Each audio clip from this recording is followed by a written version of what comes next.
Nah, untuk menyelesaikan masalah ini, ya, seperti biasa, nah kita bisa menggunakan basis ya, basis perhitungan. Kalau tidak pakai basis itu nanti akan menyulitkan ya. Atau mengambil basis itu juga yang memudahkan ya. Misalnya 100 itu akan memudahkan dan dibandingkan kalau kalian mengambil basis yang angkanya misalnya 30 itu kan nanti tidak enak dilihat angka-angkanya, harus mengalihkannya relatif lebih susah ya, sehingga kita menggunakan basis di sini F-nya atau umpan segarnya itu 100 mol per jam.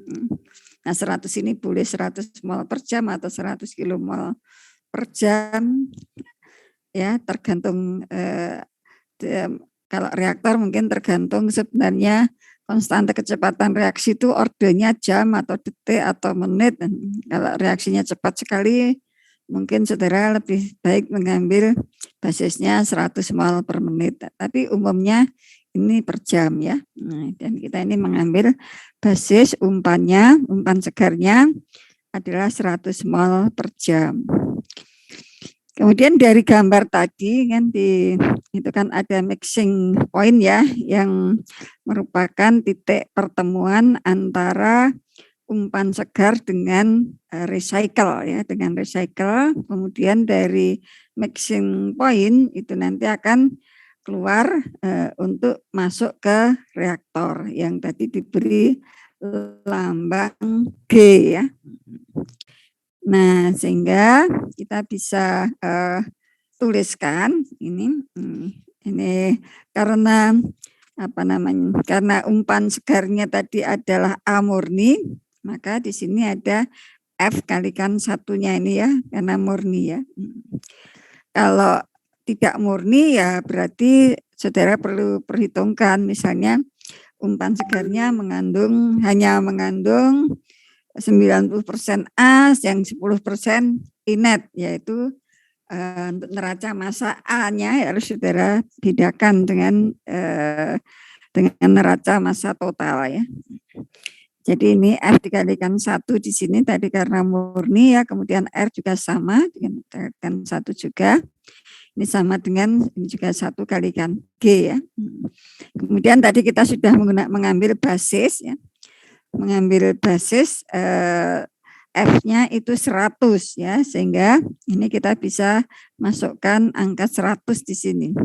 Sehingga ini akan diperoleh persamaan ini menjadi 100 ditambah R sama dengan G ya. Sehingga nanti R dan G itu bisa saling dipertukarkan atau mana yang kita akan gunakan sebagai variabel ya, bisa saling menggantikan. Misalnya G sama dengan 100 ditambah R atau R sama dengan G dikurangi 100, seperti itu, tergantung nanti yang dibutuhkan seperti apa. Nah, ini yang di mixing point. Kemudian neraca massa pada separator ya. Separator tadi umpannya adalah arus H ya, arus yang kecepatannya H. Dan di situ keluar dari reaktor yang dinyatakan bahwa konversinya 30% ya, konversinya adalah 30%, sehingga arus H itu mengandung produk dan mengandung reaksi ya, mengandung produk dan mengandung reaksi di situ. Kemudian nah ini di arus P tadi kan ceritanya dia hanya berisi produk ya, berisi produk karena kita tadi asumsikan si separatornya itu sangat efektif sehingga tidak ada A yang terikut di situ. Nah, kalau ada yang terikut ya nanti diperhitungkan, artinya yang nolnya ini ada angkanya, misalnya masih mengandung 10% A gitu ya, berarti nanti diperhitungkan ya di situ. Kalau ini sebagai contoh yang mudah ini tadi P-nya itu tidak mengandung A, hanya berisi B saja atau produk saja. Kemudian dari separator tadi kan pecah ya, jadi 2 menjadi arus P dan arus recycle yang dalam hal ini P-nya tidak mengandung A lagi dan R-nya atau arus yang dikembalikan itu yang berupa A murni. Nah, kalau misalnya recycle-nya masih mengandung produk ya diperhitungkan, oh berarti ada tidak satu itunya, mungkin 0, misalnya informasinya si separator yang itu tidak terlalu efektif sehingga yang bisa terpisah misalnya hanya 90% ya, nanti diperhitungkan berarti si arus R-nya masih mengandung produk ya. Jadi kalau ini karena tadi sangat efektif maka kita bisa tuliskan dengan persamaan ini ya, H kalikan XA itu artinya untuk neraca massa. Oh ini kelihatannya ini ya tidak lengkap, neraca massa A gitu ya supaya lengkap. Pada separator ini H dikalikan XA sama dengan 0 dikalikan P ditambah 1 dikalikan R.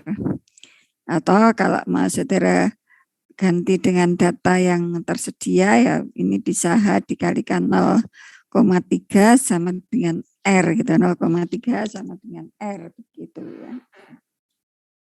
Kemudian neraca massa pada reaktor ya, neraca massa pada reaktor. Jadi informasinya di persen. Ini berarti bahwa 30% senyawa A yang masuk ke dalam reaktor itu diubah atau bereaksi membentuk atau menjadi B ya. Pada konversi sekali lewat ini kan sebenarnya banyak menghitungnya hanya yang sekali lewat tapi yang sekali lewat itu sudah umpan yang berasal dari arus recycle. Ini berasal dari arus recycle juga kita perhitungkan ya. Nah, sehingga versi yang 30%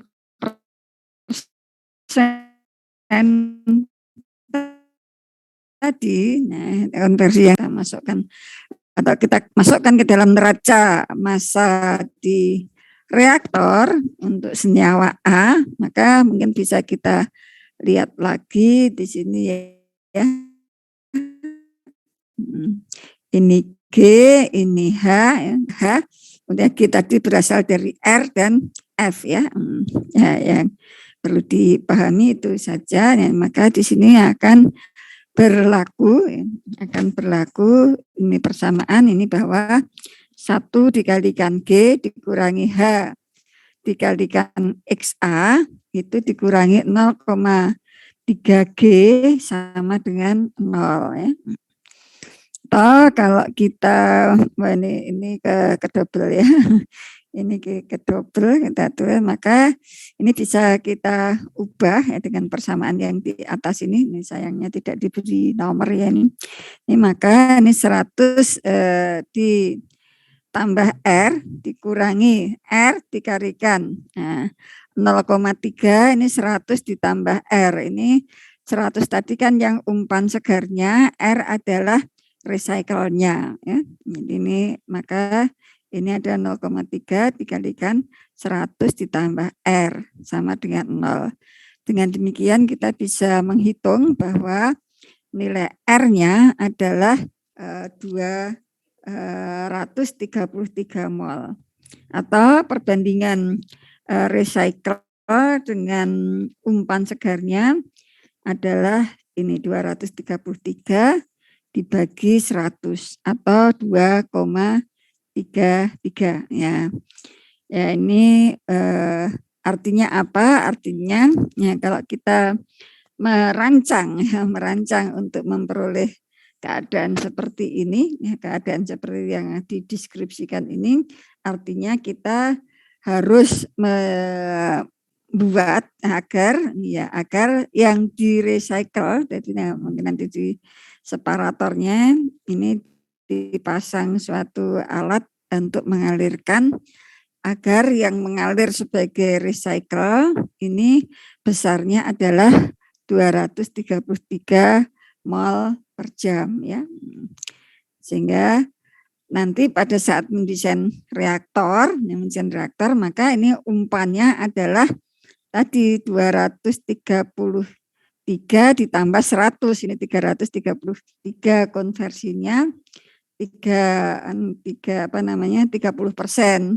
Nah, sehingga nanti saudara bisa menghitung besarnya reaktor. Kalau saudara hanya menghitung berdasarkan umpan segar saja, selisihnya kan sangat jauh ya, selisihnya akan sangat jauh, sehingga ini diperlukan untuk menghitung neraca yang sesuai dengan rancangannya itu seperti apa, atau konsep prosesnya itu seperti apa. Nah, kalau saudara tetap misalnya saya linear aja atau satu pas saja tanpa recycle, ya ini nanti konsekuensinya nanti konsekuensinya reaktornya kan kecil memang, wah kelihatannya menguntungkan, tetapi umpan atau reaksinya itu masih tersisa banyak ya, akan tersisa banyak ya. Jadi sebenarnya separator itu juga tidak harus dari satu separator terus masuk kembali ke mana ini ke recycle reaktor, tapi bisa juga separatornya itu ada beberapa tahap. Tahap setelah itu baru yang berupa A atau yang banyak mengandung A atau A murninya dikembalikan ke reaktor. Kalau ini kan cerita yang sangat umum ya. Tapi bisa jadi di sini ada separatornya itu ada bermacam-macam. Mungkin diawali dengan penyaringan atau dekanting. Setelah dekanter baru didistilasi, itu sesuatu yang sangat mungkin. Nah, ini contoh yang sederhana. Ada yang ingin ditanyakan?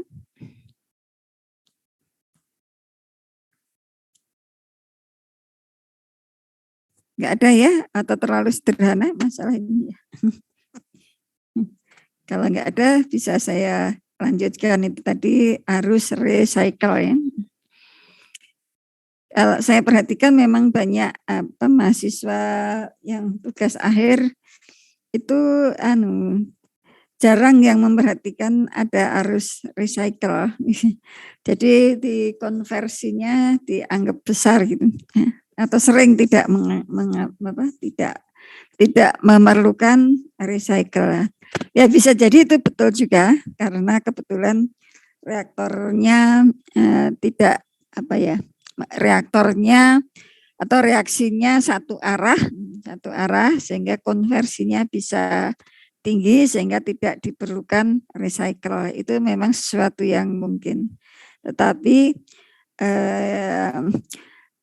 reaksi yang dapat balik itu juga sangat banyak ya. Reaksi yang dapat balik itu juga sangat banyak sehingga tidak mungkin kita bisa memperoleh konversi yang melebihi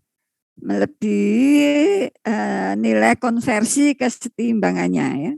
Kan di kuliah reaktor ataupun di kimia fisika ya dulu kan kita beberapa kali ada latihan berapa konversi kesetimbangannya ya, dan jadi pasti di bawah konversi kesetimbangannya sehingga sisa reaksi itu akan banyak ya, akan banyak kalau tidak dikembalikan ke reaktor.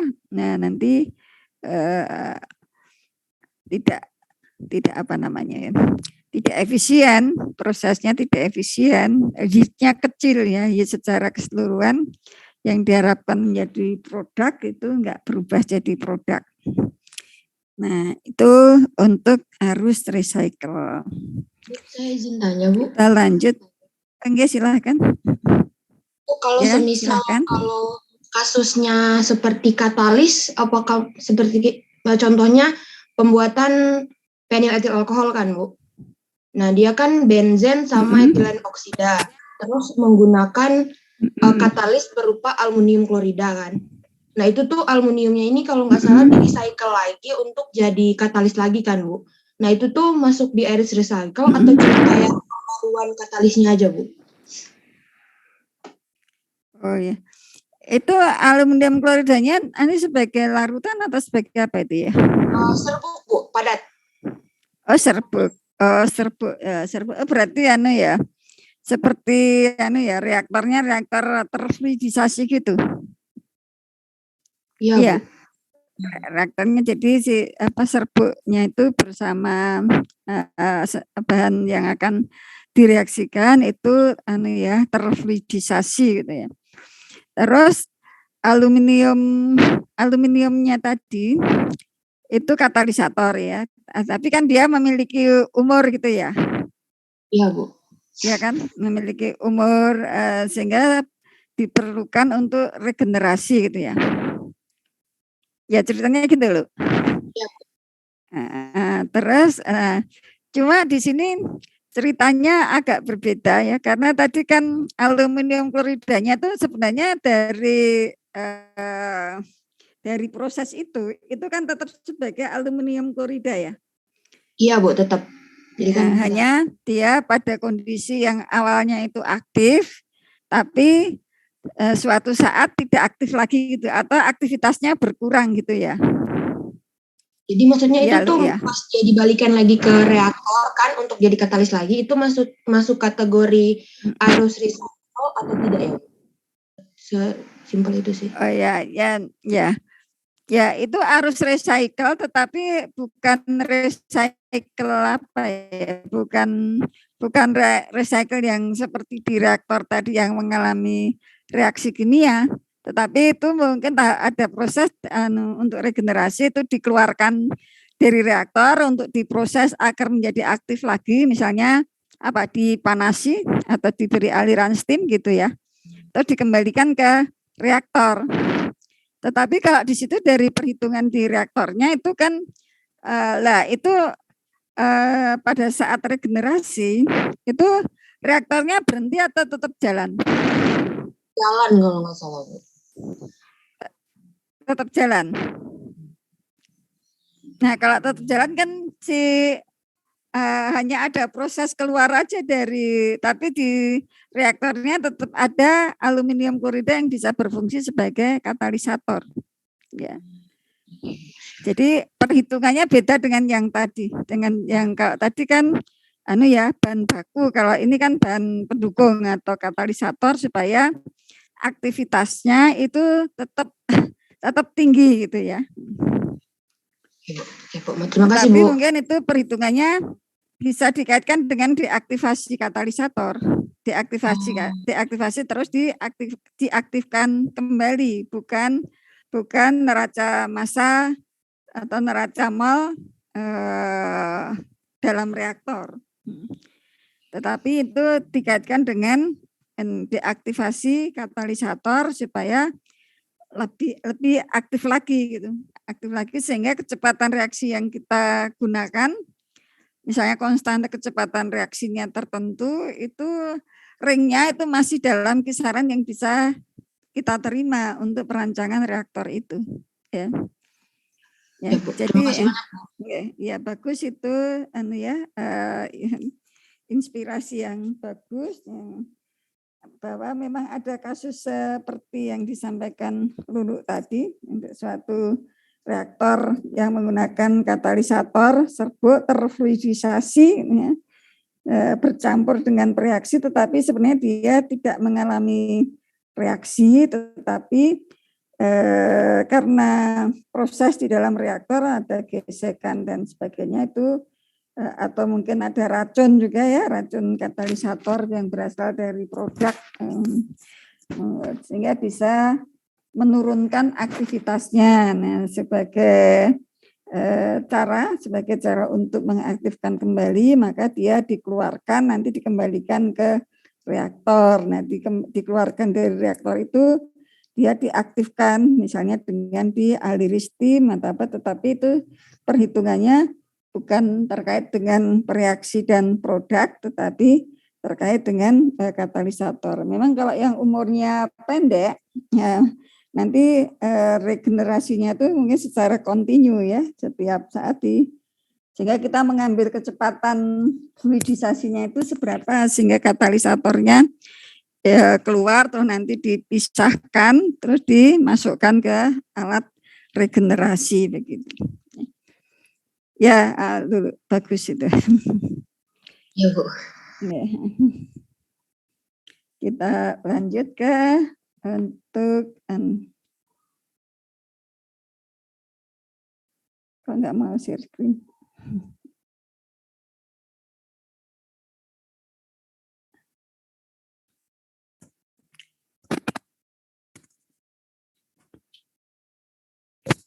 S control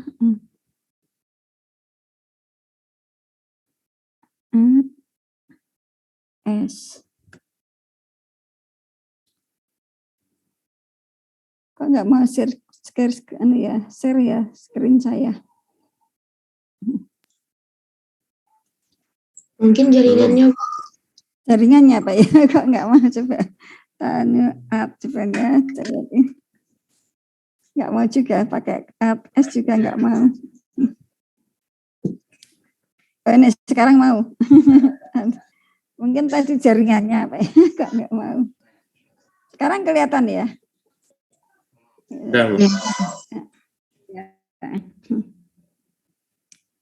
Ya tadi yang dengan recycle ya nanti saudara bisa coba ya, ini ada latihan, ini ada apa ini glukosa, ini nanti saudara pelajari sendiri yang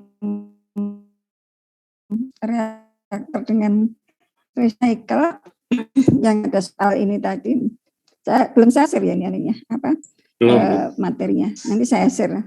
Ada juga aliran aliran purging itu apa ya bahasa umumnya apa ya? Ya adalah aliran purging aja gitu ya.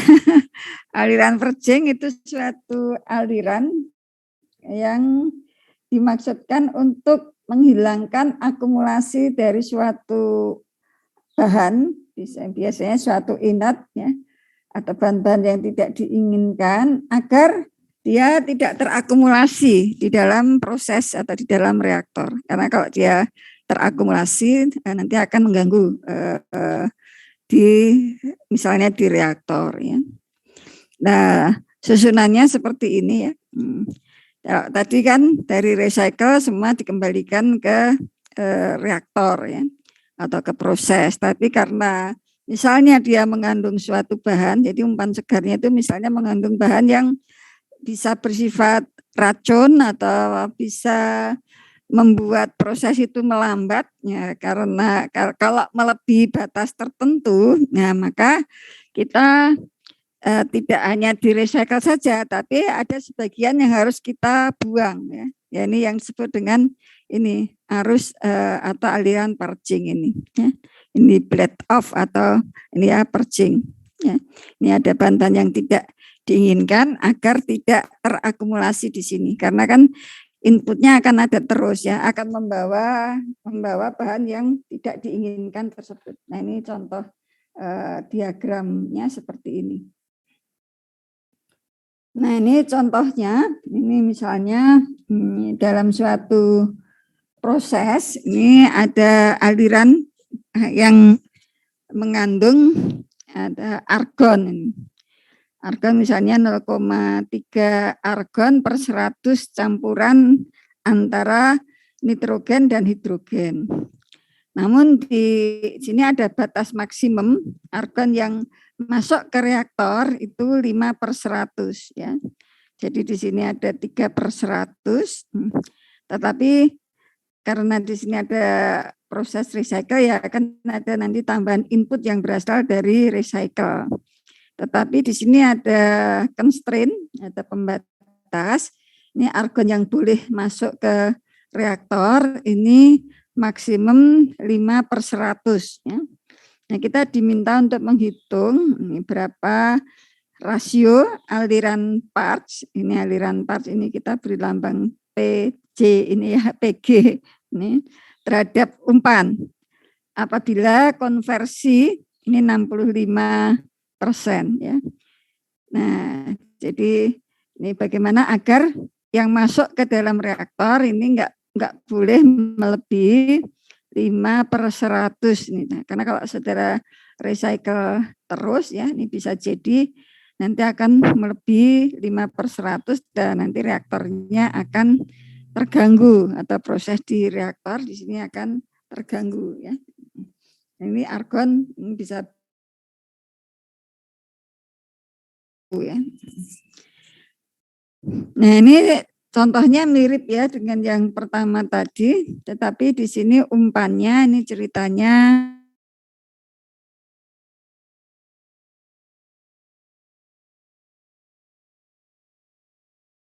satu bagian N2 dan 3 bagian H2 ini mungkin untuk produksi NH.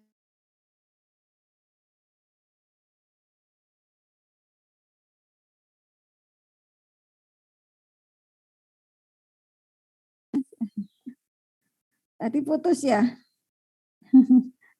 Ya Bu, terputus Bu.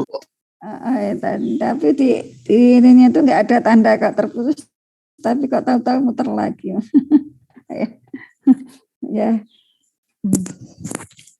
Jadi ini ceritanya kelihatannya kalau saya baca dari informasi ini reaktor untuk menghasilkan NH3 dari N2 dan H2.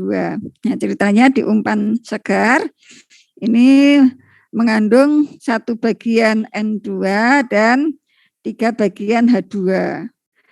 Tapi di sini masih mengandung argon ya, di samping H2 dan N2 ini mengandung argon, yang argonnya ini 3/100 dari gabungan H2 dan N2. Nah, kemudian di sini masuk ke reaktor, kemudian diproses, mungkin menghasilkan produknya ini mestinya NH3 ya, terus dipasang separator, ini separatornya untuk mengembalikan sisa reaksi ke reaktor agar lebih efektif. Ya. Nah, ceritanya ini P-nya ini net product. Kemudian tentu saja ini kan konversinya tadi 65% ya, tentu saja kalau dari informasi ini nanti si argonnya itu kan akan terbawa di arus di arus recycle. Nah, di arus recycle. Nah, kalau kita biarkan mengalir sebagai arus recycle terus menerus, nah nanti akan terakumulasi di sini sehingga akan melampaui 5/100 atau batas yang diperbolehkan. Nah, kita ingin memperhitungkan ini berapa arus purging yang dibutuhkan ya, agar di umpan yang masuk ke reaktor ini kadar argonnya ini tidak boleh melebihi 5/100 dari campuran N2 dan H2. Nah, ini juga sering terjadi atau dalam perancangan pabrik atau perancangan instalasi proses, ini kita sering harus memperhatikan hal semacam ini ya. Kan apalagi misalnya mengambil sesuatu gas dari udara, nah dari udara mungkin mengandung sedikit ya, tetapi kalau diproses ini seperti ini recycle terus dan nanti lama-lama akan banyak ya, akan melampaui batas yang tidak diperbolehkan. Atau dalam hal ini kalau di contoh ini maksimum yang diperbolehkan adalah 5/100. Nah, kita bisa tuliskan dulu reaksinya ya. Ya meskipun tadi tidak diinformasikan, jadi secara implisit ya, secara implisit kan reaksi antara N2 dengan H2 menghasilkan NH3 ya. N2 dan H3 H2 menghasilkan NH3, ini persamaan stoikiometrinya.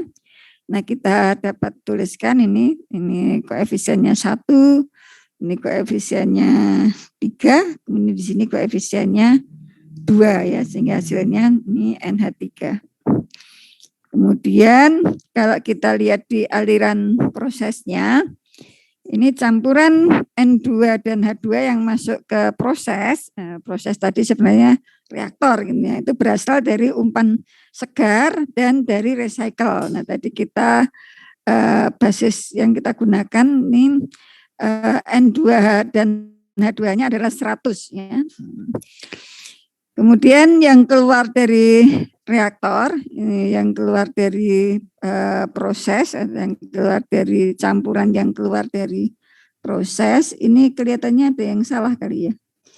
Ya nanti kelihatannya loh ya, ini campuran yang keluar dari reaktor, N2 dan H2-nya keluar dari proses, ini kok 0,65 ya. Harusnya 0,35 atau ini yang konversinya yang 35% ya, nanti kita cari yang mudah aja kalau kelihatannya ada sesuatu yang enggak konsisten ya. Kalau tadi disebut konversinya 65%, ini mestinya 0,35, tapi kalau nanti ternyata kita hitung-hitungannya menggunakan konversinya 35%, nanti yang diubah yang di depan ya, maaf nanti saya baru nyadar pada saat melihat ini angka di sini. Jadi yang keluar dari proses ini kalau konversinya apa 35% ya, ada sisa N2 dan H2-nya 0,65 dikalikan 100 ditambah R, karena tadi kan ada recycle yang besarnya R tadi ya. Sementara argon yang diizinkan masuk ke dalam proses tadi kan 0,5 berapa tadi? 5/100 ya, 5/100, atau ini bisa kita tuliskan argon yang diizinkan adalah 0,05 dikalikan 100 ditambah R ya. Kemudian perbandingan argon yang diizinkan per mol campuran, ya, perbandingan argon yang diizinkan per mol campuran adalah ini 0,05 dikalikan 100 ditambah R per ini ya 0,65 dikalikan 100 plus R, atau 0, kalau ini saudara kalikan ya, kalikan yang angka-angka dimasukkan ini ya, nanti akan diperoleh 0,077 ini N kalikan jumlah dari N2 dan H2 ya. Nah, ini ceritanya di pemisahan tadi kita menggunakan, nah ini ceritanya kurang lengkap ya, menggunakan sistem kriogenik sehingga nanti ini ya separatornya, kalau kita lihat dari sifat-sifat bahan yang ada di sini, ini kan ya mungkin sebenarnya ada teknik pemisahan yang bisa dipilih. Kalau dilihat dari sifat-sifatnya N2 dan H2 itu kan titik embunnya kan sangat rendah ya kalau dibandingkan dengan NH3, sehingga bisa dilakukan dengan proses kriogenik atau pendinginan diikuti dengan penekanan ya.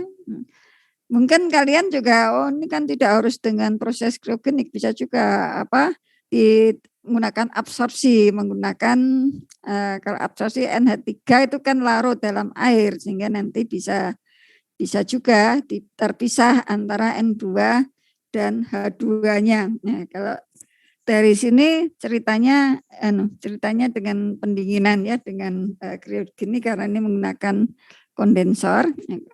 Kalau nanti informasinya menggunakan penyerap atau absorpsi juga enggak apa-apa, nanti kan tinggal efisiensi proses penyerapan itu berapa. Mungkin ada argon juga yang terserap di dalam air, sehingga justru amoniaknya yang nah kalau kita milih proses seperti itu bisa jadi ini saya belum ngecek kalau memang kelarutan argon dalam air itu cukup baik, nah bisa jadi enggak perlu aliran purging ya, cukup aliran recycle ya. Tapi ini yang di recycle gas ya. Recycle gas seperti yang saya sampaikan di perkuliahan awal-awal dulu, kalau kita akan merecycle gas itu perlu dipertimbangkan bahwa gas merecycle gas itu kan membutuhkan kompresor ya, dan harga kompresor itu jauh lebih mahal dibandingkan harga pompa ya, dibandingkan harga pompa, sehingga itu yang perlu dipertimbangkan. Nah, kembali ke sini, jadi diinformasikan bahwa argon yang diizinkan per mol campuran, karena tadi 5/100 ya, maka ini jadi 0,05. Ini yang dibawa oleh aliran segar dan recycle. Ini yang ini yang totalnya ya. Sehingga perbandingan argon yang diizinkan per mol campuran ini bisa kita hitung, ini tinggal dihitung saja ya, ketemunya 0,077, ini dikalikan jumlah N2 dan H2 yang keluar dari alat pemisah ya, atau separator. Kalau ini sekarang disebutkan sebagai kondensor ya. Terus jumlah mol argon yang ada di dalam aliran parjing, ya, aliran parjing ini kan bisa kita hitung, dari sini kan ada 0,077 ya. Pasti yang di sini, di sini kan hanya memecahkan memecahkan arus ya antara parjing dan recycle. Ini kan memiliki komposisi yang sama ya. Di sini komposisinya sama, di arus parjing komposisinya sama, di arus recycle komposisinya sama. Maksud saya komposisi tadi kadar argonnya itu sama, hanya berbeda di jumlahnya ya.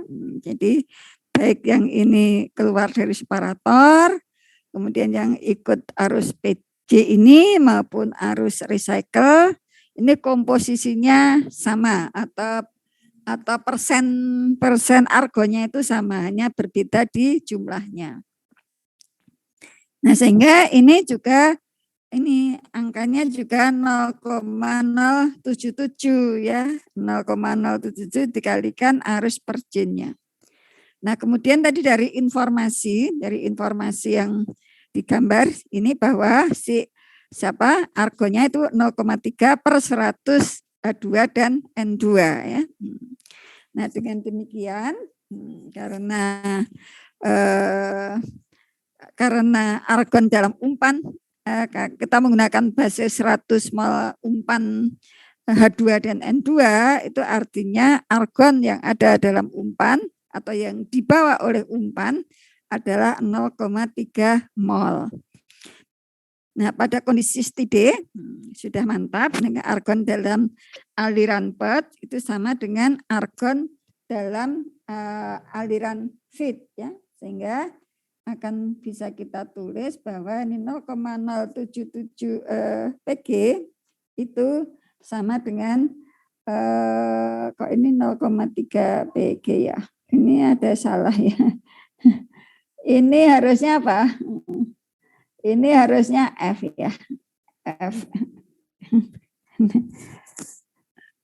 Nah, itu nanti saya cek lagi lah hitungannya betul salah ya. Sehingga ini tadi ketemunya sudah dihitung di awal ya, 3,896. Sehingga rasio antara arus perjing dan F itu besarnya 3,896 dibagi dengan 100 atau 0,03896.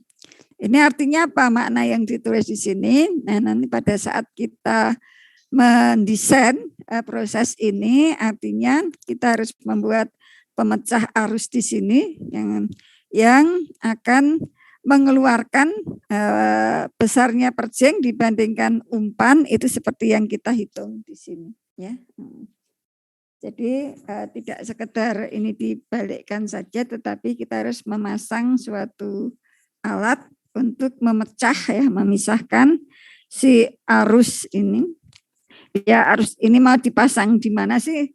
Enggak masalah mau dipasang di dekat separator, bahwa yang keluar dari separator itu tidak semua dibawa ke mixer itu juga enggak apa-apa, tapi yang jelas harus ada suatu aliran keluar yang digunakan untuk mengeluarkan argon. Sebenarnya yang keluar nanti juga argon plus ini ya, H2 dan N2. Mau nggak mau dia akan terikut, ya, akan terikut sehingga si argon ini tidak melebihi batas yang diperbolehkan, sehingga si reaktornya tetap bisa bekerja dengan baik. Nah, ini untuk aliran purging, ya. Aliran blast off atau purging.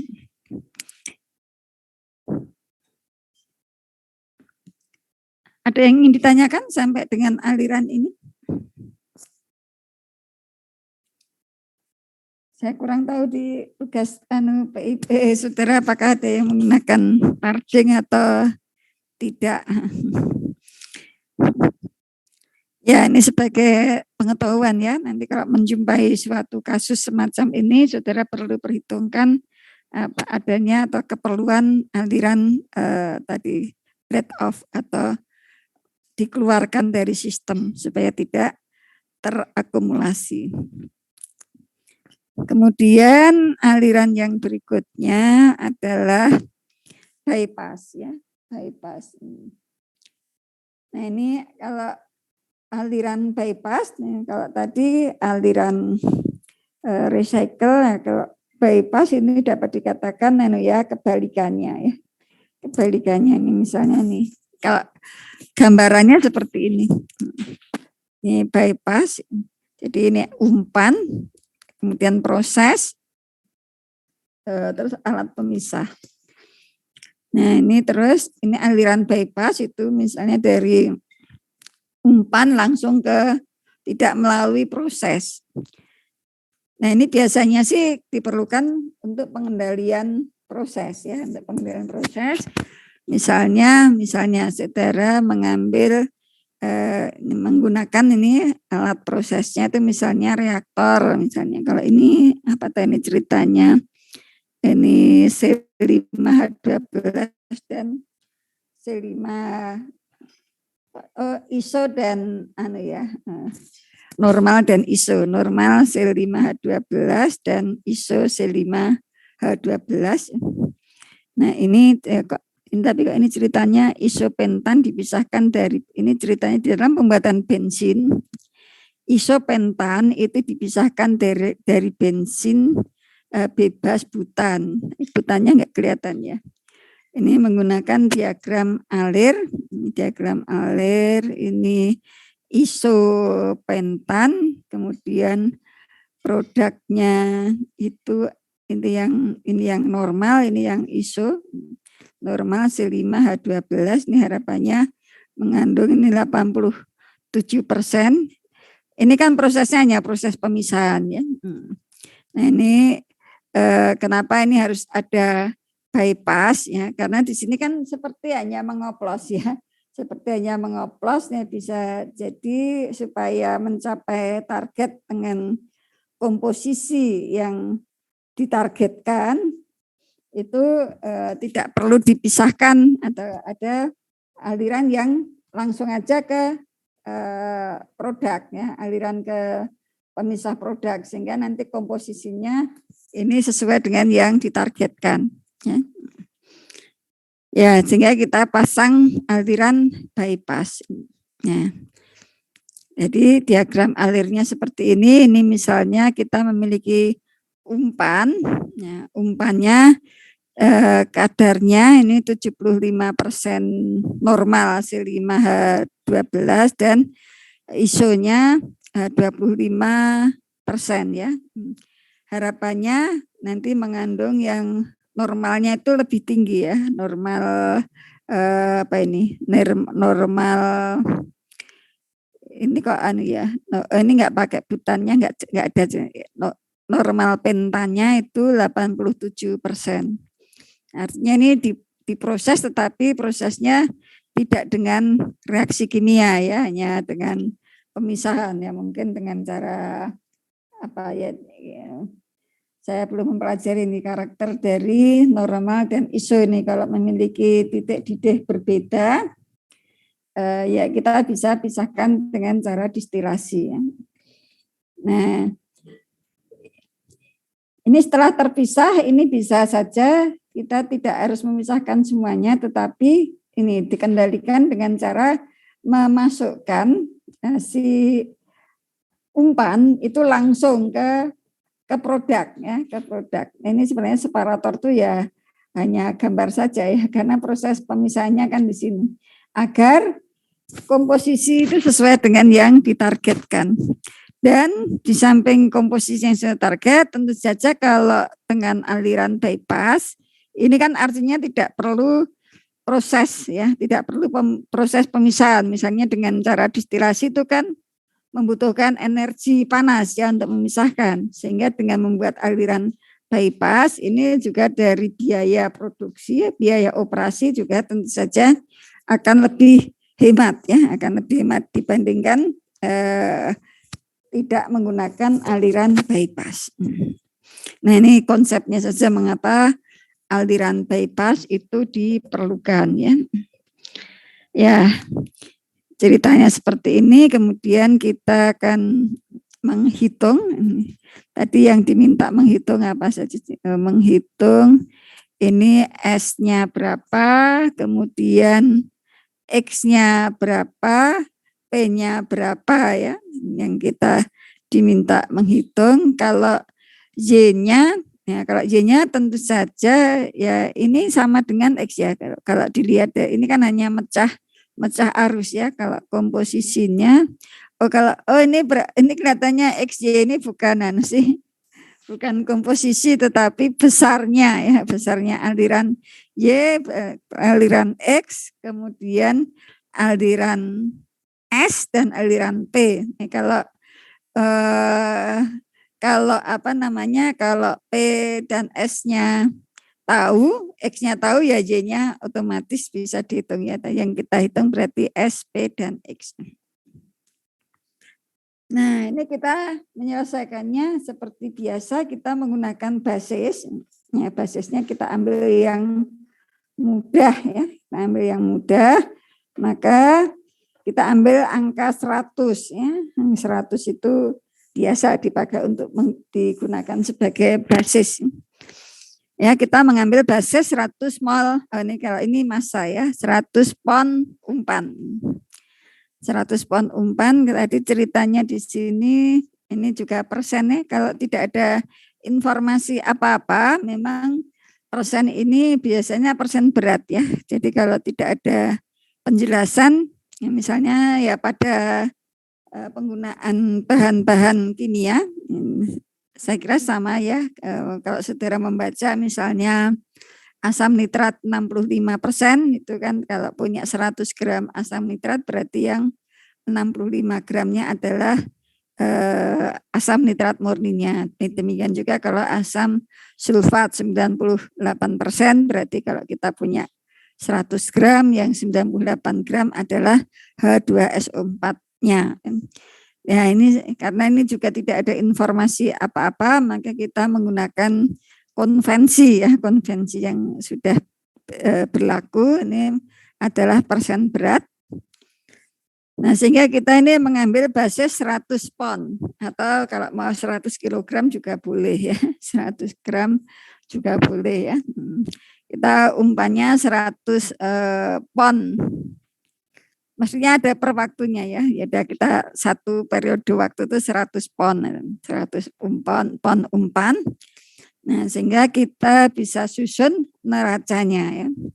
Neracanya kita bisa lihat di gambarnya tadi ada S, ada P ya. Nah, ini kita lihat di sini ini umpannya, kalau ini inputnya di sistem ini, inputnya hanya dari sini ya, dari feed ini.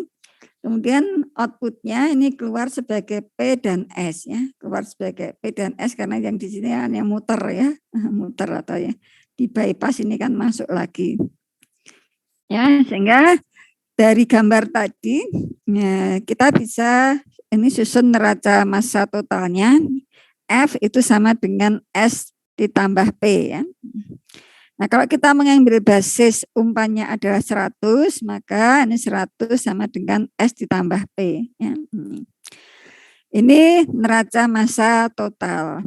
Nah, kemudian kita susun neraca massa komponen. Ya. Nah, komponen ini kita menggunakan yang tadi komponennya hanya ada 2 ya, N dan I saja, N pentan dan I pentan, maka kita boleh aja mengambil salah satu, tapi kalau kita lihat dari informasi yang tersedia di sini kan yang diharapkan N pentan ya, kita lebih cocok ya menggunakan neraca massa untuk komponen N pentan ya. N pentan tadi yang dibawa oleh umpan segar tadi 0,75, kemudian yang dibawa oleh produk tadi adalah 0,87 ya. Sehingga kita bisa hitung ini P-nya itu berapa. Ini kan angka semua ya, kalau dengan basis 100 maka kita bisa hitung P-nya. Nah, P-nya tinggal 0,75 dikalikan 100 dibagi 0,87 ya, ketemulah P-nya sama dengan 86,2 ya. Saudara bisa cek dihitung. Kemudian S-nya tadi mana ya?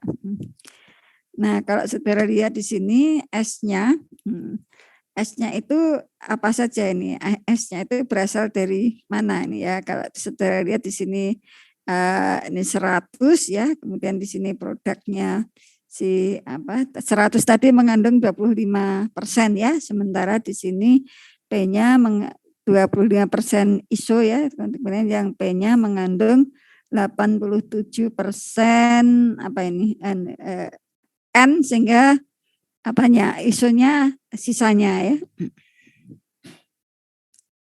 Nah, kemudian kita bisa hitung dari persamaan 1 ya, dari persamaan 1 ini kita bisa hitung S-nya ya. S-nya adalah ini kan, S-nya tinggal dibalik aja kan, S-nya sama dengan 100 dikurangi P ya. 100 dikurangi P dari persamaan 1 ya, ini kita bisa peroleh ini 100 dikurangi P ya. Ketemulah ini tadi, kan P-nya sudah kita hitung tadi ya, S-nya bisa kita hitung dari persamaan 2. Sehingga kita tinggal masukkan ini 86,2 ya, 86,2 sehingga S-nya adalah 13,6 pon ya. Kemudian kita lihat ini neraca massa di titik 2 ini ya. Titik 2 neraca massa di titik 2 untuk komponen ISO ya, untuk komponen ISO itu berasal dari ini 100 dikurangi X ya, karena di sini kan ceritanya ini 100, kemudian ini kan pecah ya menjadi arus X dan Y. Nah, yang di separator itu yang masuk ke separator itu banyaknya Y ya. Tentu saja yang banyaknya Y ini mengandung ISO sebanyak 0,25 bagian atau 25% kali Y ya. Nah, sehingga kita bisa bisa masukkan ya ke persamaan ini. Jadi ISO neraca massa untuk ISO C5H12 itu sama dengan ini 100 dikurangi X karena tadi kita mengambil basis 100 dikalikan 0,25 yang merupakan kadarnya ya. Kemudian nah ini tadi 86 adalah produknya. Kemudian tadi kan kadar normalnya 87%, sehingga kadar ISO-nya adalah 13% atau 0,13 bagian. Nah, sehingga kita bisa menghitung X-nya. Jadi arus X-nya itu bisa kita hitung. Ini ya arus X-nya. Nah, ternyata arus X-nya setelah kita masukkan ke persamaan ini nanti agak kacau ya antara kali dan X. Ini saya ganti titik, nah biar enggak titik dikasih kurung ya, biar enggak bingung. Nanti dikira ada X yang itu supaya tidak rancu. Ini saya beginikan, nah, sehingga kita bisa hitung besarnya arus X ini 55,176. Nah, kalau mau dihitung arus Y-nya ya tinggal 100 dikurangi dengan arus X tadi. Jadi arus bypassnya adalah 100 dikurangi berapa tadi? 55,176 atau mungkin 44, sekian. Nah, sehingga kita bisa menghitung, kalau kita mentargetkan normal ini sementara proses pemisahannya seperti ini, nanti kita bisa atur arus-arus yang diperlukan, sehingga misalnya ini memerlukan alat pengendali aliran seperti apa agar targetnya itu sesuai dengan spesifikasi yang ditentukan. Nah, ini contoh penerapan arus bypass. Mungkin ada yang ditanyakan? Saya kira cukup mudah ya untuk dipahami. Enggak ada yang mau ditanyakan ya, cukup mudah, untuk mudah-mudahan mudah dipahami. Namun kalau yang arus bypass seperti itu kelihatannya akan banyak diterapkan di industri minyak bumi. Industri minyak bumi itu kan banyak ngoplos itu ya, ngoplos bahan atau memurnikan supaya memurnikan tapi tidak sampai murni, sampai mencapai target konsentrasi tertentu ya. Kadang juga dioplos supaya harganya murah ya, dan supaya misalnya ada bahan yang angka oktannya tinggi itu kan mahal ya. Nah, terus ada yang relatif rendah itu mungkin sangat murah. Nah, supaya mencapai target dengan angka oktan tertentu, nah, diperlukan komposisi tertentu. Nah, berapa banyaknya yang angka oktannya tinggi dan angka oktannya rendah. Tapi kalau yang di kasus tadi ada proses pemisahan dulu ya, kemudian ya supaya tidak terlalu membebani alat pemisahnya. Nah, itu bisa menggunakan tadi arus istilahnya menggunakan arus bypass ya. Tidak ada yang ditanyakan. Bu, mau nanya Bu. Oh ya, silahkan. Kan kalau di tiap alat proses itu kan punya konversinya masing-masing ya Bu. Itu penentuan konversinya ada tabelnya atau ada gimana ya Bu? Sekarang tiba-tiba tahu reaktor 80% gitu Bu. Iya. Ya, kalau sebenarnya yang ada konversi itu yang di reaktor ya. Konversi itu kan artinya berubah ya. Kalau alat-alat pemisah itu efisiensi ya. Kalau reaktor itu konversi, berapa bagian yang bereaksi atau yang berubah dari bereaksi menjadi produk. Nah, kalau di reaktor itu konversi ya, kalau reaksinya itu dapat balik kan artinya ada kesetimbangan ya. Kita ambilnya maksimum biasanya 90% dari kesetimbangannya. Jadi misalnya kalau dengan proses ini ada tetapan kesetimbangan itu kan dipengaruhi oleh suhu dan tekanan ya. Suhu kalau reaksinya fase gas ya. Kalau reaksinya fase cair dipengaruhi oleh dipengaruhi oleh suhunya. Nah, kalau memang reaksinya itu reversible atau dapat balik, ya kita nggak bisa mengambil konversi di atas kesetimbangannya. Sama pun susah ya, Jadi kita bisa ambil 90% dari kesetimbangannya. Sehingga kita sebelum mendesain atau mentargetkan itu konversinya berapa, ya kita hitung dulu konversi kesetimbangannya. Setelah itu kita ambil misalnya 90% dari kesetimbangannya. Nah, kita pilih itu nanti kan akan berdampak pada ukuran reaktornya. Kalau kita mengambil konversinya tinggi atau dekat kesetimbangannya, nah tentu saja dibutuhkan, misalnya kalau reaktornya batch ya waktunya lama sekali. Kalau reaktornya alir ya besarnya reaktor akan besar sekali. Kalau reaktornya pipa atau plug ya berarti panjang sekali begitu. Jadi itu kalau yang terkait dengan konversi itu di reaktor. Nah kalau di alat-alat yang lain, nah itu yang efisiensinya. Kalau tadi kebetulan kita ngambil contoh efisiensinya bagus sekali ya. Nah, jadi misalnya di alat apa? Misalnya alat pemisah Separator, Bu. misalnya. Iya, separator. Separator, Pemisah Bu. ya. Ya separator ya. Alat pemisah ya itu ya bermacam-macam ya.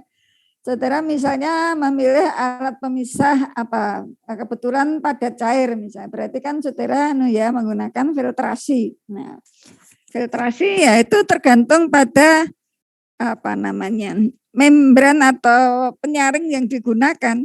Tentu saja menggunakan saringan yang ukurannya mesnya tinggi itu kan artinya lembut ya.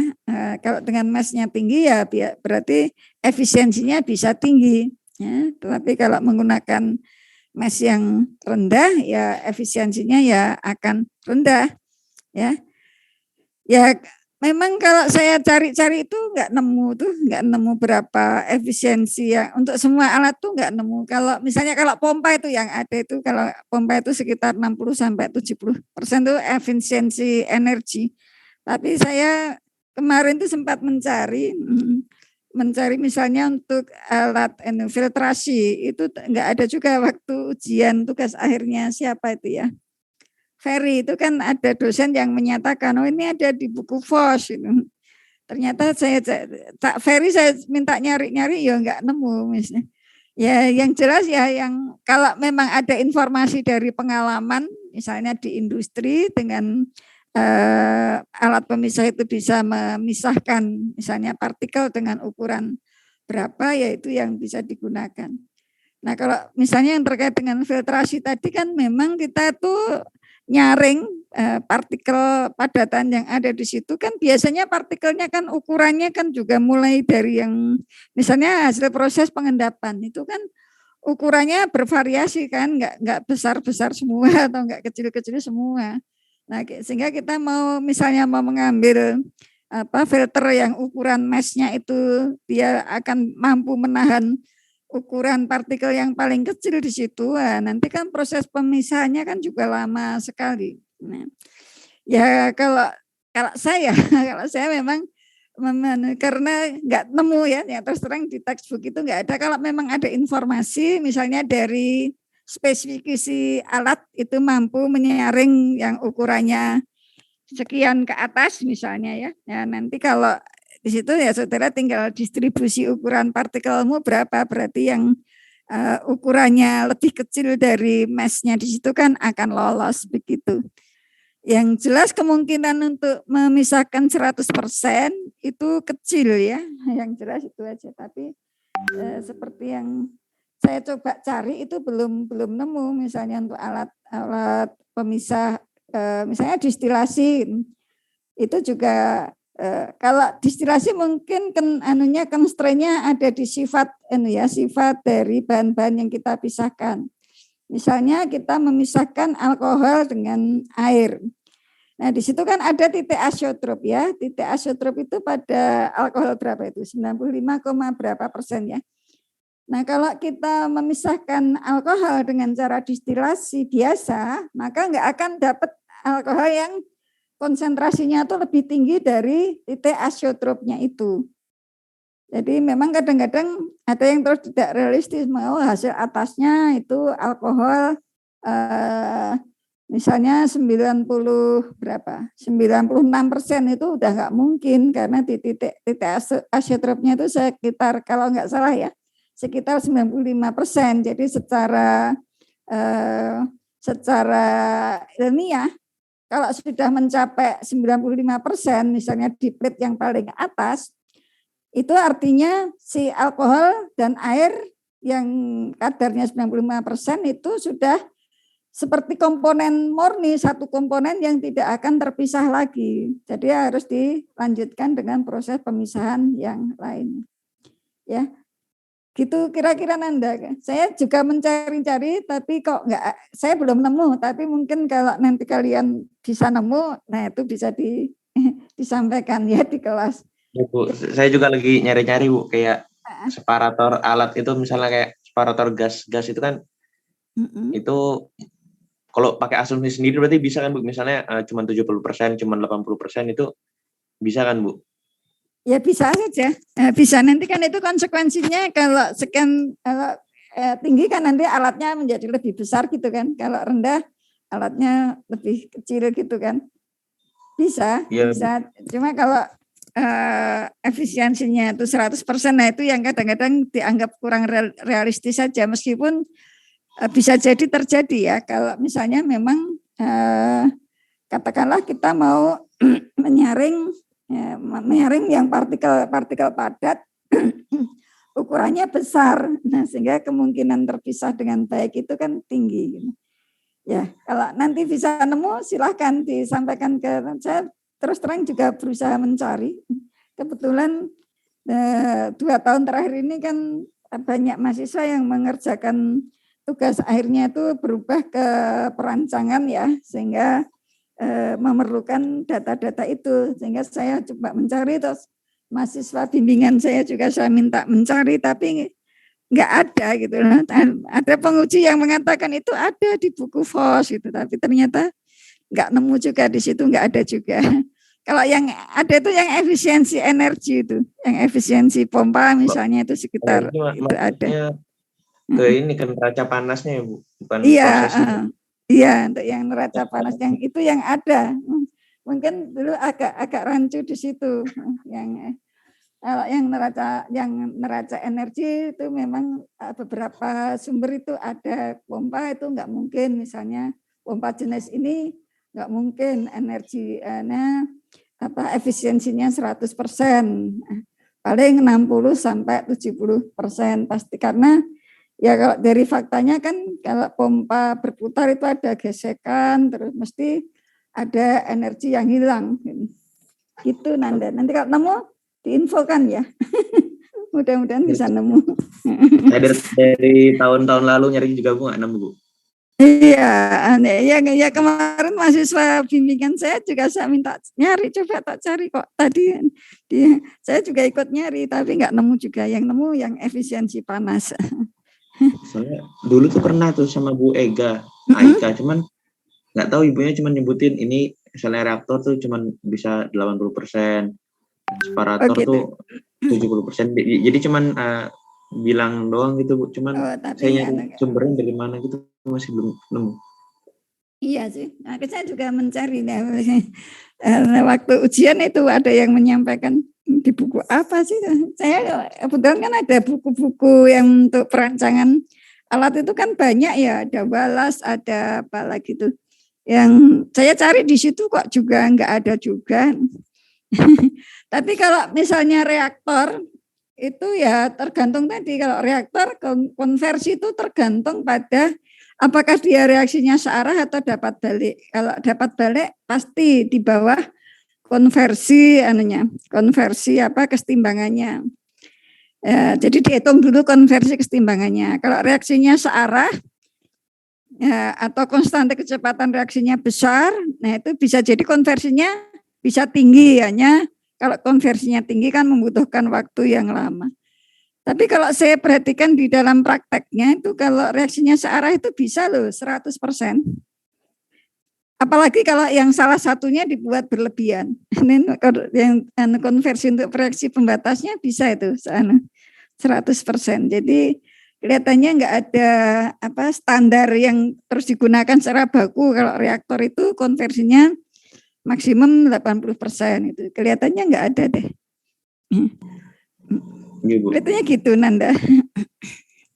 Ya nanti kalau kita nemu bisa diinfokan, tapi yang jelas mulai setahun atau 2 tahun yang lalu itu sejak pandemi, karena hampir semua mahasiswa itu berubah tugas akhirnya, terus akan lebih banyak belajar tentang itu, terus ada diskusi, ada di seminar-seminar itu kan ada masukan-masukan, ya setiap masukan ya kita coba klarifikasi, mencari ngetrack gitu ya, mencari informasi lebih dalam lagi, tapi ya itu sampai saat ini belum nemu, enggak. Gitu ya.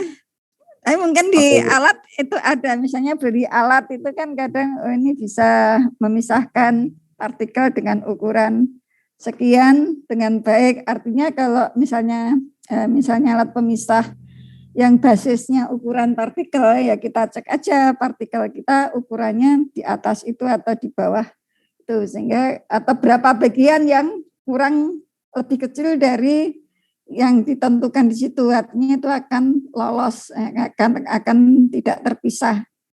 Nah, efisiensinya ya dari situ, mungkin ya dari sekian persen. Kalau itu kan mungkin juga tergantung tidak hanya ukuran standarnya, tapi kan juga bentuknya. Misalnya kita menyaring partikel padat yang seperti pasir. Kan beda kalau partikel padat seperti daging, ya kan, dia kan bisa bisa menyesuaikan itu kan bentuknya gitu ya. Nah, ya enggak bisa enggak dipikirkan enggak kalau bentuknya tadi yang seperti pasir kan ya udah ukurannya segitu bisa, atau apalagi bentuknya seragam bola gitu. Kalau bentuknya silinder kan tergantung kalau kas dia pada posisinya tegak kan dia bisa lolos, tapi kalau pas miring kan nggak bisa lolosnya.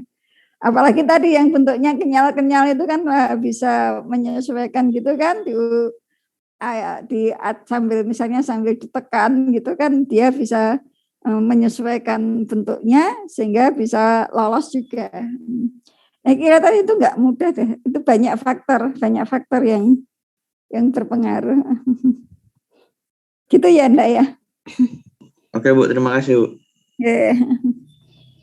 Nah, untuk yang neraca massa itu sudah ya. Mudah-mudahan bisa menjadi pengingat lagi, karena nanti minggu depan kan setelah seminar ini tugas ini kan saudara harus menyusun neraca massa. Nah, sekarang ke neraca panas ya. Neraca panas. Nah, ini ada beberapa hal yang perlu diingat untuk neraca panas. Itu ada neraca energi ya, tapi memang kalau di dalam bidang kita ya, bidang teknik kimia itu memang sebagian besar energi yang terlibat itu energi panas ya. Jadi sebenarnya neraca energi secara makro, tetapi yang sebagian besar itu energi panas. Tapi jangan lupa ya, kalau misalnya neraca energi itu misalnya energi listrik ya, kalau untuk mengalirkan cairan itu juga diperhitungkan ya, itu juga energi juga.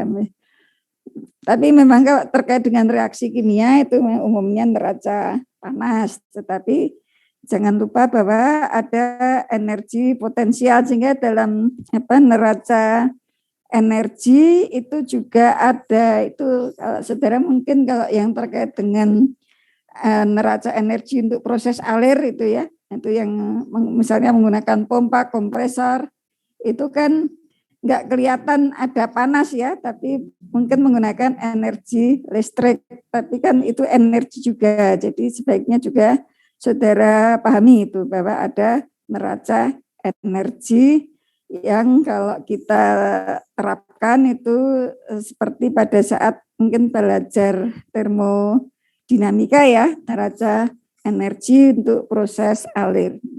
Nah, itu masuk di neraca energi yang makro, itu termasuk memperhatikan hal itu. Kemudian yang terkait dengan neraca panas itu ada beberapa hal yang perlu diingat. Ada istilah entalpi atau panas yang dimiliki oleh suatu bahan. Ada panas laten.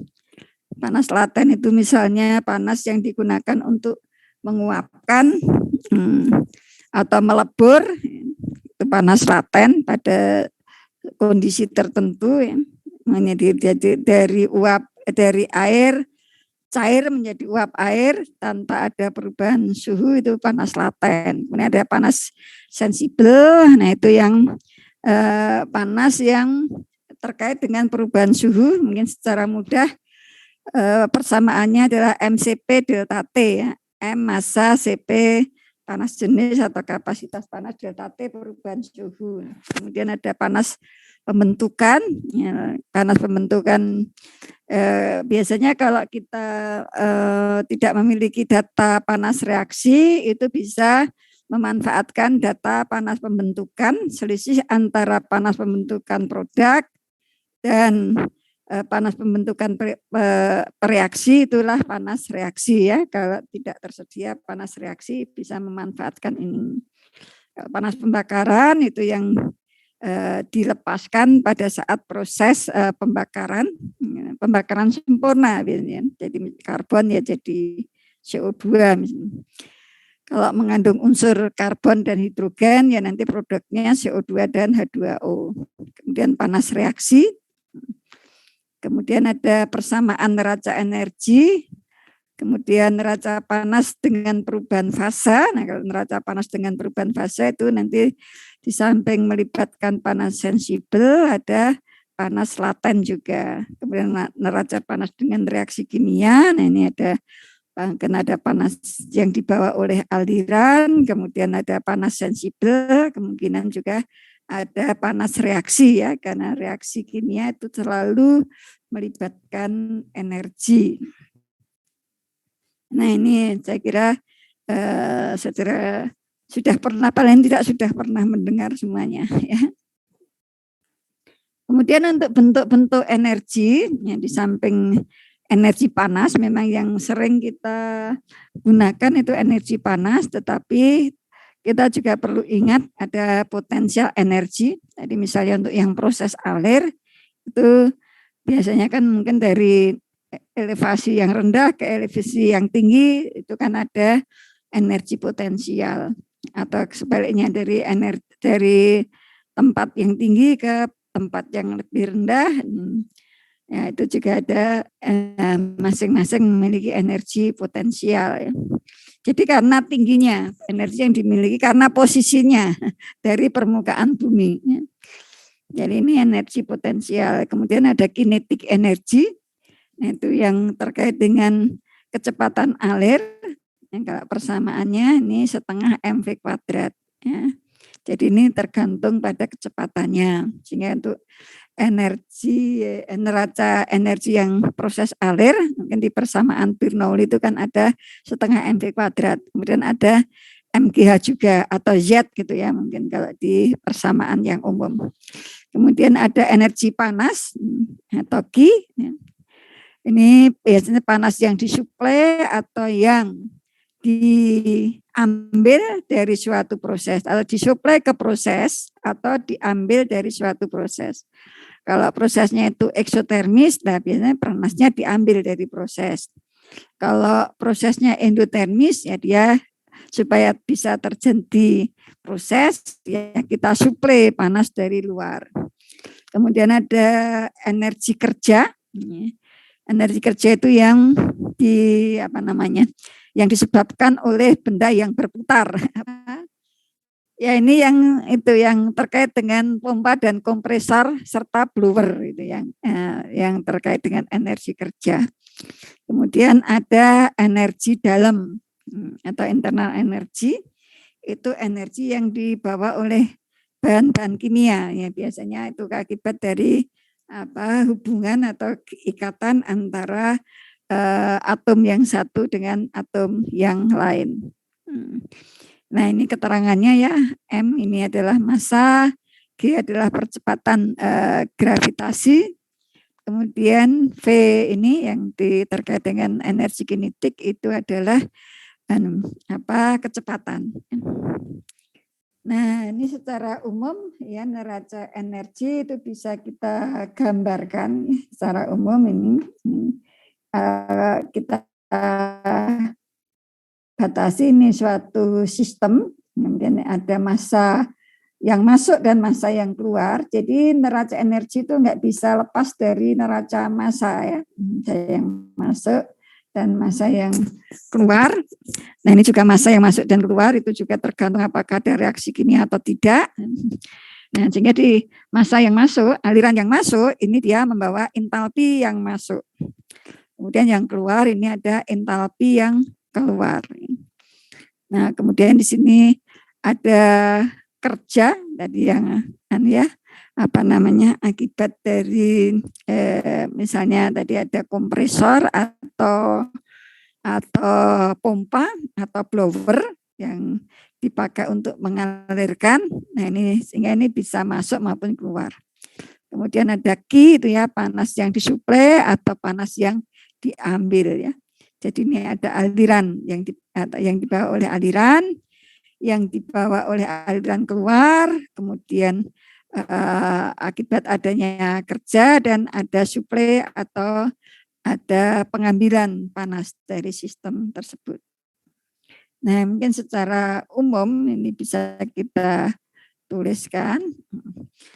Kemudian, nah ini juga mungkin ada konvensi juga ya, ada konvensi untuk terkait dengan panas dan kerja ya. Nah, ini ya panas yang ditransfer, kalau panas yang ditransfer ke sistem, nah ini diberi tanda ini plus ya.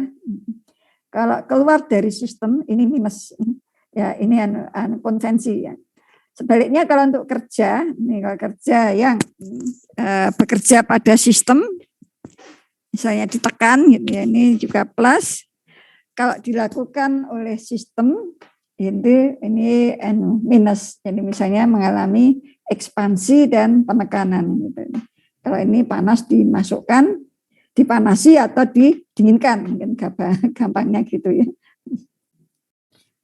Nah, kemudian untuk neraca panas itu juga ada juga keadaan steady maupun keadaan yang tidak steady. Nah, kalau steady, nah berarti tidak ada akumulasi. Tetapi kalau tidak pada kondisi unsteady atau non-steady state, nah berarti di situ ada akumulasi atau pengurangan. Jadi kalau, nah sebenarnya ada juga sih disebut akumulasi saja, tapi akumulasi itu ada yang negatif, ada yang positif. Kalau di sini akumulasi berarti positif, depresi berarti negatif. Tetapi kalau misalnya kita menjumpai disebut akumulasi saja ya nggak apa-apa, kan biasanya di neraca itu kan ada akumulasi kalau yang untuk keadaan unsteady, tapi nilainya bisa positif bisa negatif. Jadi akumulasi di sini bisa bertambah ataupun berkurang. Nah, kemudian penggunaan neraca panas, nah ini terkait dengan ini panas yang diperlukan untuk suatu proses atau sebaliknya ya, yang harus dihilangkan dari suatu proses. Kemudian digunakan juga untuk perhitungan ini atau perancangan ya, alat penukar panas ya, pada biasanya kan menggunakan heat exchanger ya, alat penukar panas itu juga diperhitungkan berdasarkan neraca massa dan neraca panas. Kemudian digunakan juga untuk proses desain untuk menghitung energi yang diperlukan pada suatu proses. Nah, kalau ini mungkin hitungnya di utilitas itu nanti dikumpulkan. Dari proses itu membutuhkan energi berapa, terus nanti energinya diambil dari mana, apakah dari uap bertekanan tinggi atau dengan membakar bahan bakar atau dari energi listrik. Nah, itu nanti itu nanti membutuhkan, itu semua membutuhkan neraca panas. Kemudian ini juga digunakan untuk menghitung tenaga pompa yang dibutuhkan, misalnya untuk memindahkan fluida dari tempat yang satu ke tempat yang lain. Kemudian ini juga bisa dipakai untuk menentukan pola bagaimana menggunakan energi di dalam sistem itu.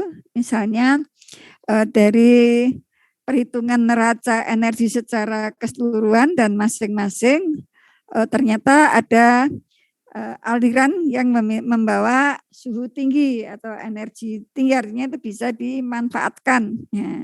Ya, itu yang terus disebut sebagai heat integration ya, panas yang dibuang itu seminimal mungkin. Kemudian neraca panas itu juga sering digunakan untuk pengendalian proses. Ya. Dalam pengendalian proses meskipun ini bukan bagian kita, tetapi paling enggak kita tahu ya, dalam pengendalian proses itu biasanya menggunakan meskipun sistem elektronik kan dari itu kan nanti terkait juga dengan mekanik, ya biasanya juga membutuhkan supaya terjadi proses mekanik tadi diperlukan panasnya itu biasanya diambil dari misalnya uap yang lewat panas terus dia akan turun suhunya sehingga nanti bisa menggerakkan misalnya alat-alat kontrol yang berupa valve gitu ya. Nah kemudian untuk proses desain dan pengembangan. Dan mungkin masih banyak lagi yang terkait dengan neraca panas. Ya memang saya beberapa kali kemarin membimbing ataupun menguji perancangan, sebenarnya prarancangan juga, cuma ada yang tidak menghitung neraca panasnya kok bisa gitu, neraca panasnya.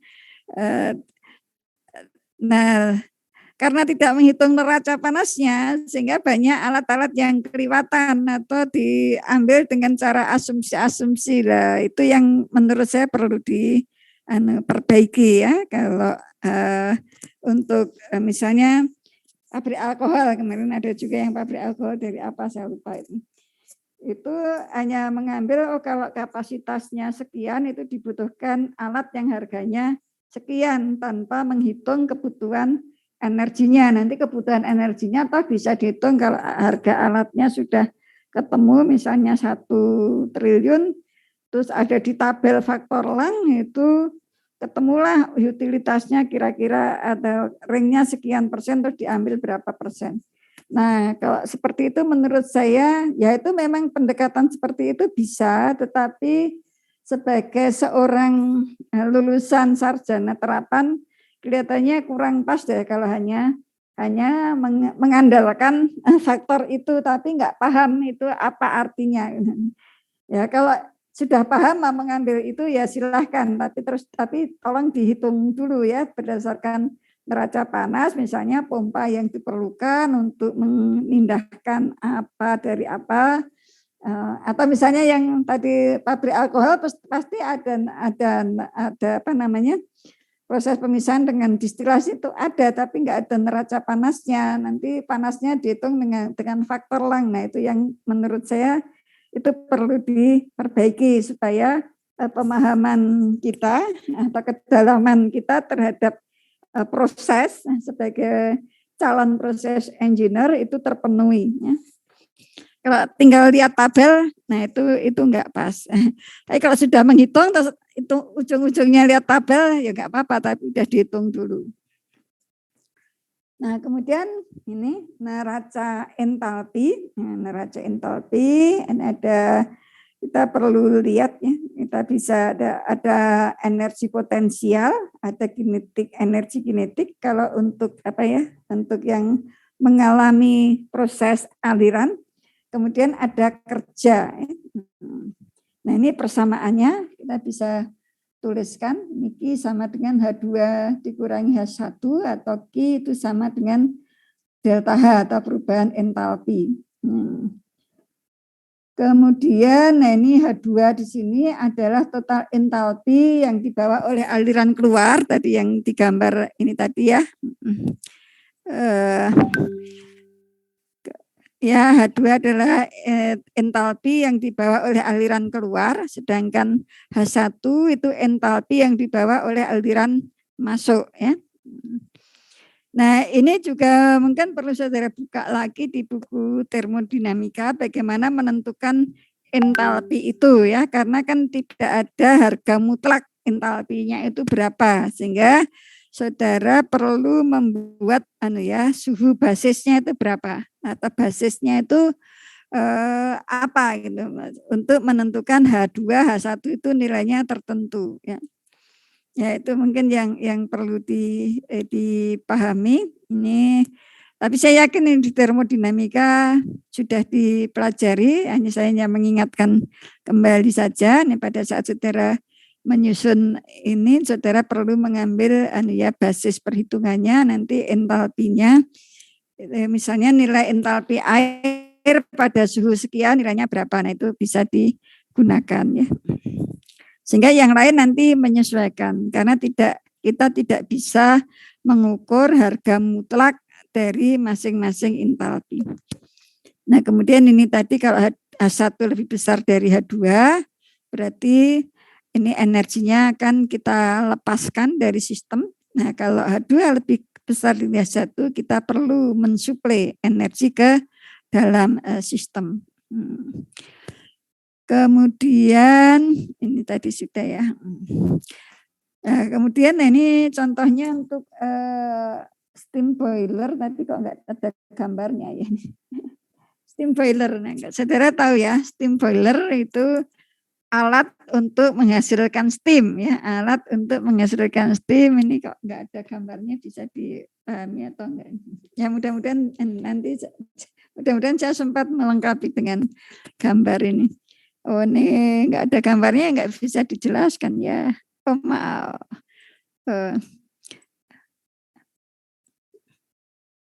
Ini karena belum ada gambarnya, diceritakan dulu ya, nanti minggu depan insya Allah saya lengkapi dengan gambar. Mungkin nanti saya share yang neraca massa dulu aja ya, materinya, supaya yang neraca energi ini saya lengkapi dulu. Ini ceritanya ini ada boiler, ada boiler itu dipakai untuk menguapkan air atau membuat uap bertekanan ya. Ini ceritanya arus yang inputnya itu mengalirkan 120 kg per menit air yang suhunya 30 derajat Celcius ya. Ya, dia membawa entalpi, ini sudah ada data ya, jadi kita nggak perlu ambil basis ini. Ada entalpi besarnya 125,7 kilojoule per kilogram. Kemudian arus yang kedua, ini karena ini ada dua arus yang kedua, kecepatannya 175 kg per menit, suhunya sekian. Jadi di boiler itu ada dua input. Mungkin si input yang pertama ini kalau dari datanya ini kelihatannya dari air segar, mungkin dari air tanah atau air yang fresh gitu ya. Sementara yang air yang kedua mungkin ini dari proses yang menghasilkan air atau yang sudah dimanfaatkan untuk pemanas atau pendingin, sehingga dia mengalami kenaikan suhu sehingga suhunya sudah 65. Sehingga entalpinya tentu saja lebih tinggi ya. Jadi kan entalpi MCP delta T gitu ya. Dan outputnya satu. Kalau saya jumlahkan ini enggak cocok ya. Outputnya ada 295 kg per menit. Ya, berupa uap air jenuh, tekanannya 17 atmosfer, suhunya 204, ini memiliki entalpi sekian. Oh ya, mungkin kalau saudara ini enggak ada data misalnya, kalau sudah disebutkan saturated steam atau uap jenuh pada tekanan tertentu, itu sebenarnya entalpinya tersedia, ada tabel, steam tabel. Jadi saudara untuk menggunakan data, untuk mencari data ini bisa menggunakan steam tabel. Kalau ini kebetulan disebutkan, saudara perlu cocokkan. Kalau angkanya beda, bisa jadi menggunakan basis yang berbeda ya.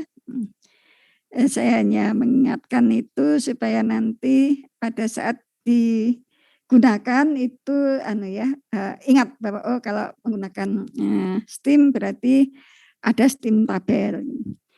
Ya mungkin itu dulu, nanti yang neraca panas minggu depan kita lihat lagi, meskipun ya secara cepat. Ya, untuk hari ini kita cukupkan sekian karena bentar lagi juga ada seminar. Ya. Apakah ada yang ingin ditanyakan? Cukup ya? Nah, kalau cukup berarti nanti seminarnya menggunakan link yang tugas ya. Link yang tugas PIP itu kan ada linknya juga kan? Ya kan? Ya, nanti Ya, kita ya. menggunakan link yang tugas itu supaya pembimbing yang lain juga masuk ke situ. Dan kemarin Nanda sudah memberikan jadwal urut-urutannya, ya kita menyesuaikan dengan mungkin dari disepakati di kelas ya menggunakan jadwal itu. Nah, kalau nggak salah itu kita harus mulai jam 9.30 ya supaya nanti tidak terlalu sore selesainya, berarti kita bisa istirahat kira-kira 10 menit karena tadi sudah disiapkan oleh Nanda atau kelas jadwal urutannya. Ya, kita bisa mulai pukul 9.30 ya. Nah, terima kasih atas perhatian dan kehadirannya. Mudah-mudahan ada manfaatnya. Kurang lebihnya mohon maaf. Billahi taufiq wal hidayah. Assalamualaikum warahmatullahi wabarakatuh.